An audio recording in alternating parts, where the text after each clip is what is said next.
Welcome back to Techlinked, filmed right here in Canada, where it's generally safe most of the time. 1812 was a bit of a rough one. Oh yeah, that was, I remember. I've been holding doors open for people ever since. Washington, D.C. is having a bit of a rough one, to say the least, as protesters in support of President Trump stormed the Capitol building this morning in an attempt to stop the counting of Electoral College votes. In response, social media giants including Twitter, Facebook, YouTube, and Twitch have scrambled to try and moderate posts and live streams on their respective platforms. Twitter labeled some of Trump's tweets with a warning that they can't be replied to, retweeted, or liked due to a risk of violence, while a YouTube spokesperson told The Verge that moderation teams are working quickly to remove videos and streams that appear to incite violence or feature graphic footage. Of course, that's what YouTube normally does for videos that violate their guidelines, so it's not strange. What is strange is people smashing windows and breaking into the Senate chamber.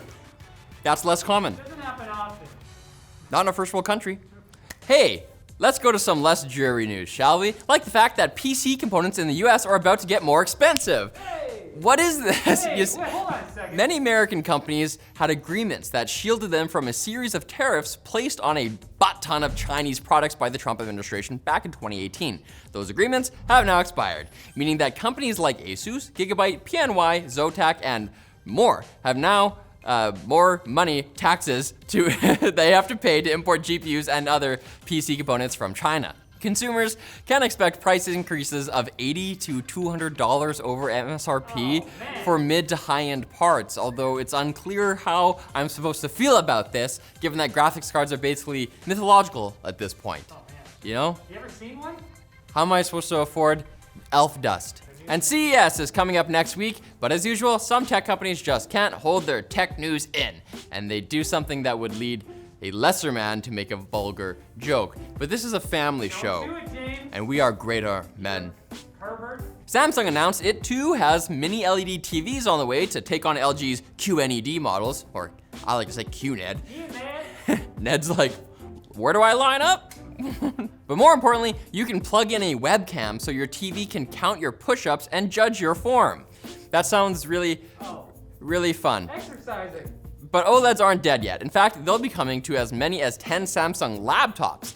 Dell announced the world's first 40-inch 4K ultrawide monitor with a resolution of 5120 by 2160, as well as other monitors that seem more normal, except that they have a dedicated Microsoft Teams button. The truly weird stuff is yet to come from CES, like LG made a Dyson vacuum that empties its dirt into a charging cradle, but you still have to take the dirt out. Pfft, that's more dumb than weird. I'm waiting for this year's cat pillow. I ordered 20. Now it's time for the quick bits, brought to you by Vessi Footwear. They're known for making shoes that are light, comfortable, and most importantly, waterproof, allowing you to walk in almost any terrain while keeping your feet as dry as the vacuum of space. Yeah, check out the new weekend shoe. It's great for dressing you up or dressing you down, and in fact, some of us are wearing them right now and throwing them at yours truly. Even though it's not technically the weekend yet, you can grab yourself a pair and use our offer code TechLinked to get $25 real off each pair at vessi.com/techlinked. Quick bits. Now? Yeah. In this economy? Fellow PC gamers, we are now legally required to stop making fun of people who game on iPads, because even they now can use a mouse and keyboard to game. Pascal's Wager, a Dark Souls type game, has added the new feature, making the iPad into even more of a computer than it was already. I'm sorry. Look, you can still dunk on people who are playing in crossplay lobbies with a controller, but don't look down on them. They know not what they do. They're the little people.